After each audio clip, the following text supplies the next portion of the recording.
Dylan Edwards leaving the portal and all this old shit. Practice today. They were not in the building today. I think that this is one of those things, man, that you just have to look at the chronological order of how things happen. And I think it's just a red flag to college football out there. There are some people that do not want to compete. You know, it is no coincidence to me that when Coach Prime announced that Charlie Offerdahl was going to be a number 2, and then we sign a running back from Ohio State, 2 guys leave. Yeah. This is not the environment where you're going to be guaranteed anything. You know, Alton McCaskill, his own statement when he left, he wants to be the one somewhere. And if he's not going to be the one, he's not going. We don't negotiate like that. The best players are going to see the field. If you don't feel you can compete and become the best player, we wish you well in your future opportunities. Dylan Edwards, great guy, you know, very talented, had much success week 1 last year at TCU. Wishing him the best wherever he lands. But it just seems chronological order-wise that he left camp because someone was coming in. A lot of the questions. Matt, what's your take on that? Because I got an interesting one about it. I wanted to ask you, but go ahead. I want your take. So all the guys that transferred in, are they guys that don't want to compete where they were? That's literally what JV said. I don't know if you heard me, but you probably didn't hear me because Matt I was stuck in traffic. I didn't hear shit. I didn't yeah, exactly. That's verbatim exactly what JV said. Verbatim, Matt. Come on, man. You got to be. I'm glad you said it. You're killing me with this shit. That sounds, and look, I like Nelly. He's a good dude, but that sounds like counterintuitive. It sounds like he's contradicting himself. Yeah, like it just, bro, like you can't say that the kids going in the transfer portal don't want to compete, but then you're going in the transfer portal to bring in guys leaving where they were, so they didn't want to compete either. What? Right. I mean, come on. So Dylan Edwards doesn't want to compete. McLean doesn't want like that. It's just they're saying that's a red flag. I'm saying, and I love the Buffs, and I know I'm going to get hated on for this, and everyone's going to get pissed off at me. As a recruit, that's a red flag. That's why I just asked Smitty, would you let your son go to Colorado right now? Smitty said yes. And I'm like, that's why I have a red flag from those type of comments, because right now, Smitty, this is my whole point, Matt, that we argue about all the time when I go back to saying that they're putting this bullseye on their chest. I don't want to see Deion fell, Colorado fell. I have a lot of personal love for that. We're not trying to like hate on anybody. We're just reacting to what just happened. Dog, the more you put out, the more I got content of. And I would rather you go quietly into the night and do your fucking thug thizzle. Do your thing and come out balling and do your shit. Because right now, Matt, we're in this landscape. We are robbing Peter to pay Paul. I am sitting there talking about chronological orders, and you're making yourself look foolish, man, because you're taking an exact same situation from Ohio State, from wherever else. This is the whole portal thing. I'm not blaming no kids, Matt. I'm not even blaming coaches right now. I'm blaming the adult in the room that created the bylaws, that created this culture. The culture is ruining this thing, and I don't know if there's ever a way to get this to. I don't think there is. I think we're going down a hole that you're not going to be able to climb out of. And look, they sound like the kids. Like that sounds like an 18, 19-year-old, 20-year-old kid that doesn't know how to deal with the emotions of that uses bigger words. That's all. Yeah, and he's using social media as his opportunity to like get his message out. That sounds like their feelings are hurt that Dylan and these guys decided to leave. And like, I'm sorry, I know that this is going to blow up in my face and everyone's going to get mad at me and shit. And I'm hating on Coach Prime and all this other stupid fucking bullshit that all the cronies roll with. I love CU. I don't want anybody to get angry or any of these like all this emotional shit. You don't got to even tell anyone that. Well, it's like, no, but it's amazing to me. I do have to say it because it's the emotional bullshit that has to go on in order to just have an opinion about this place is ridiculous. Or anything in life, opinion about anything. I'm a hater. Yeah, so but I'm telling you, like I don't think anything compares to this if I've ever been through as a pundit in media. I played there. I was a great player there. I went to the NFL. My opinion matters. I know everybody there. I'm interwoven in the discussions. I knew they were going to hire Prime before they did. I know everything that's going on, and I get shit on constantly. I have to apologize for my opinion about my alma mater. because everybody gets so goddamn upset about it, including the people in Boulder. So I am simply just giving my opinion. I really am sorry for everybody I offended today that I don't agree. I don't think that – I'm not saying the kids don't want to compete. I'm saying that as an adult, when we're sitting in meetings and the MO is like why does one kid get an exit tweet like, thank you for all of your work, and the next kid doesn't want to compete and he's a bitch? Like that, might as well be what Nelly's saying.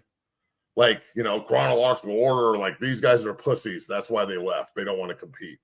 But then, but the kid at Ohio State, he's awesome. Right. You can't have it both ways. I'm sorry, bro, but I'm everybody can get as mad as you want, bro. I'm really sorry that you're upset, that my opinion upsets you. But this is, if they're going to say it's a red flag, like, what are you saying, that Dylan Edwards is a red flag guy now? So, like, the next team shouldn't take a chance on this kid because he left CU? Because, look, this like misconception that everybody has to compete for every job, that's not true. Jordan Seaton's not competing for his job. Travis Hunter doesn't compete for his job. Shador didn't compete for his job. Shaido doesn't compete. They're locked into their spots. Right. Well, why is it okay for them to be locked in, but then the other guys to say, look, I want to be locked into my job? There's nothing wrong with that. Right. Not one thing. Like, my senior year, if I would have been going into my junior or senior year, and my coach walked up to me and said, you're not the starter, we're going to go with other people, I would have been like, are you fucking nuts? Yeah. I am the starter, dude. Like, and there is no ifs, ands, or buts. And like, look, I'm there. You can't have it both ways, guys. And not you, and just in general. Yeah. You can't say that Dylan Edwards and McCaskill and McLean and all these other kids are turds because they don't want to compete because they're in the transfer portal, because you maybe didn't expect them to go in the portal and they made a decision that they think is better for themselves, and they're using the medium that's available to them. And we don't like the portal. I don't like it. Y'all don't like it. It is what it is. But then when you go into the portal to get other kids that are doing the same thing at their universities, they're just looking for opportunity, and they're the next group, and they're Dion guys. Now, I thought Dylan Edwards was one of Prime's guys. Yeah, I think he was. I mean, the cat. I don't know this cat. He was one of Prime's guys. Like, they were all like Uncle Nelly. I respect him. He's a good man, but he's not a coach. He's the mouthpiece for them up there. Like, he's the way to get the message in the meeting room out to everybody else without the coach having to say it. That's just what it is. Here's I got to take, I apologize. We don't have you longer today because we have this, it's California Youth is trying to, I know you're probably not very pleased with this either because it will come your way, but Governor Newsom here is trying to ban and cancel California tackle football once again. I was one of the advocates that helped it veto last time, but now it's right back on the board. So we're having them on today with Weddle. Let me ask you this to perspective. This is why I am critical of the coaching of Coach Sanders, not the player. This is why Tank Johnson and I argue about the player just getting the job because of who he is, which Smitty agrees with. It's like the celebrity status often trumps the actual guy that goes through the process to become a coach. And I think that hurts the kids in the long run. And this is what I mean. Like the Kermani kid who came out, I know he had some learning disabilities. A lot of my players, 99.9% of my players that were any good all had them.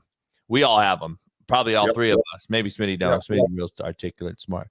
So I look at this, Matt, and I'm like, this is the lack of experience as a coach that I look at and say, if I know I recruited this kid, Matt, to your point, Matt, the other day, the recruiting aspect of it, the evaluation aspect has to be questioned. And to Shaun King's point, we got to question what your process is, because if I know I'm recruiting this 5-star Cormani kid and I know that if I don't know he has an IEP or if he has learning disabilities, then I'm a horrible recruiter, number one. Number two, that means there's zero relationship being built. Number three, meaning if he comes to my campus and does buy into my car sales job and I do get him, guess what, man? It's your obligation to get this kid through the process. You can't just say, go watch film over there in that room.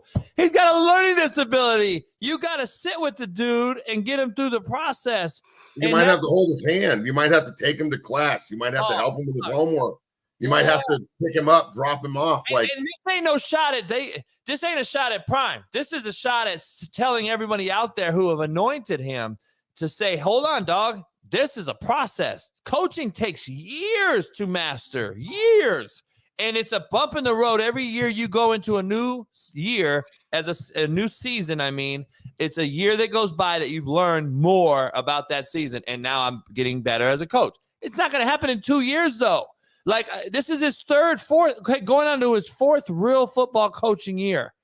And we expect him to know all the intricacies and the moving parts of this business. No, it doesn't work like that, dog. These kids are finite, detailed pieces of work that you have to really, really fine-tooth comb, dig deep into, and understand each single kid and what operates and what pushes each button. And I'm just telling you, it's like we're giving them up. It's too early now. Like, I've never lost a kid. I just heard Matt Rule talk about no one's entered the portal at Nebraska. Well, I'm taking that with a grain of salt because I don't know how good their players are. I don't know if people are poaching them. We don't know the situation.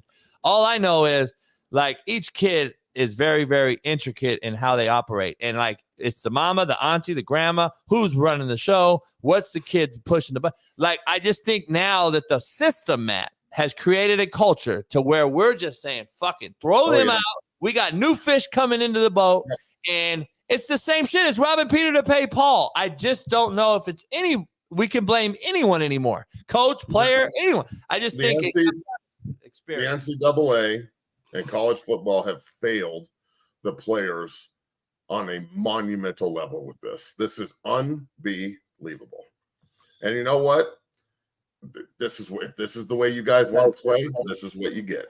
And now with social media and the ability to really get a hold of anybody whenever you want, all these kids talk to each other too. So the next kid that's getting recruited is watching the guys who were just 4 and 5 stars that were everybody's best friend in Boulder until they did something that the guys in Boulder didn't like, and now they're uncompetitive turds. Right. I mean, sometimes shit just doesn't work out.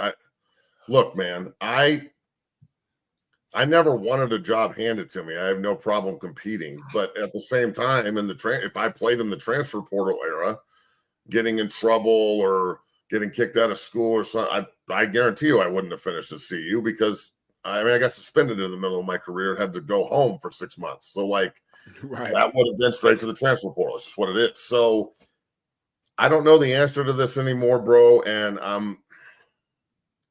I'm kind of disgusted by the whole thing at this point. I'm over it. Like, the vindictive nature of the fans, the fact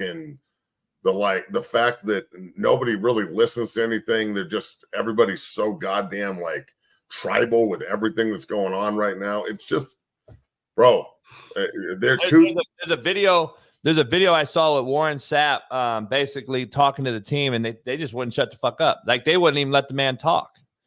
And I'm just like, man, this is the lack of experience that I talk about in the coaching world. Like, you've never seen a big time program. And I saw Matt speak to the college, to Colorado when they fired Darrell. And how you talk to kids, Smitty, it's a very finite way. You get up there and you wait till they shut the fuck up. And you make sure that they know, I'm waiting on you, motherfuckers, until it's time to let them know. Matt addressed the team. He sat there. He got up in front of them. They all took a knee, and they fucking knew it was business. Yeah, shut the fuck up. I'm talking, Smitty, over kids talking and expect them to fucking listen to you. The leadership that I see in college football today is a joke. Like, it's not teaching these kids shit, dog. You wonder why these kids go on social media and talk shit. I ain't listening to Sapp. I ain't listening to motherfucker. Like, they're not teaching you how to listen either. So it's like, it's a big old pile of shit right now, man. To Matt's point, I don't understand how it's got this far. Oh, I do understand it. But, like, it's getting worse and worse, man, because these kids just want money. And then at the end of the day, I led the show off, Matt, by saying, is it really money anymore? Or are they starting to see that money isn't trumping a bad program or a bad situation? There's I did a show yesterday with Fred McNair. There's 3,600 kids in the portal as of this morning. Holy shit. So Come on, man. That number alone should alarm the NCAA, the non-caring assholes of America, and say, we have a problem, Houston. 3,600 in this new thing. And Matt Rule just said the other, what is it? I guess after spring ball, there's going to be another one opening up in May, and there's going to be another fucking 3,600 kids. How do you keep how do you build any continuity at all with anybody? There's no way. It's almost as if they're trying to like sabotage the game from the inside to destroy it.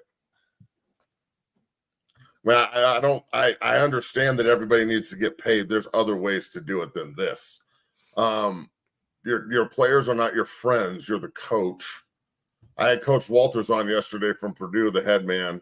Go and watch it on 0 to 60. I watched great interview, and he specifically said, when you become a coach, you can't be hanging out in the locker room. You're not their friends. You can't be playing video games.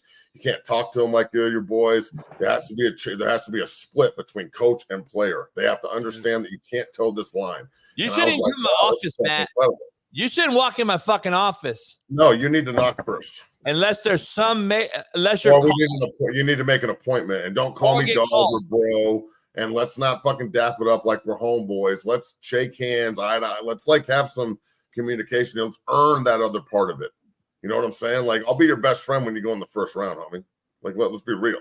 Like, when Drake Nugent gets drafted this weekend, we're best friends. But for the last 9 years, I've been on his ass about everything because I want him to get fucking drafted. So I'm just, when I saw this yesterday, it like made my heart sink. Like, so every one of my guys that were up there before Coach Prime got there, Casey Roddick and Jake Wiley and Austin Johnson and Travis Gray and all these other cats that transferred everywhere and have been playing everywhere, and Casey's about to get drafted, and Jake's starting at Houston, and Travis is starting in New Mexico, and like Tank went to Corvallis and he's starting at Oregon State, and he was in at 5 a.m. this morning working. He looks like he's real scared of competition. They're all punks that are scared of competition. Savion's a punk that's scared of competition.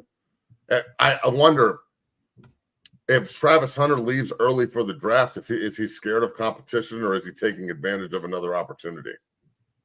Right.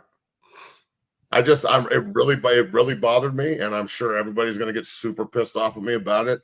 What else is new? Get angry. At least I have an opinion, and I'm not just constantly cradling balls, trying to make sure that my access doesn't get taken away. That's the thing.